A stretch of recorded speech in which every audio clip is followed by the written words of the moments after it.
ხეზების მშენებლობა საქართველოში არ შეჩერებულა, ცხადებს კახი გალაძე და პრეზიდენტის განცხადებას ეხმაურება. საქართველოს ენერგეტიკისა და ბუნებრივი რესურსების მინისტრი განმარტავს, რომ ინვესტორებს აღნიშნული შესახებ წერილობითი შეტყობინება გაეგზავნათ და მათთან თანამშრომლობა გრძელდება.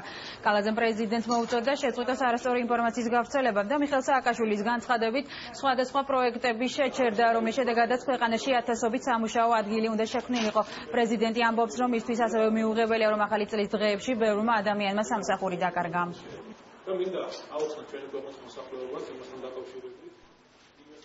ხესების მშენებლობა მიმდინარეობს, როგორც იყო გაფორმებული ხელშეკრულებით, არანაირი შეფერხება არ ქონია.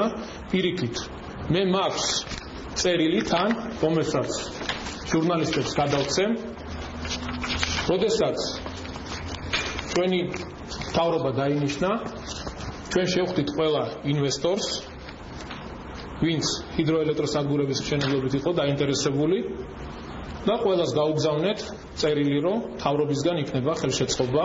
მინდა მოუწოდო სააკაშვილს შეეშვა ამ უაზრო აბსურდულ განცხადებებს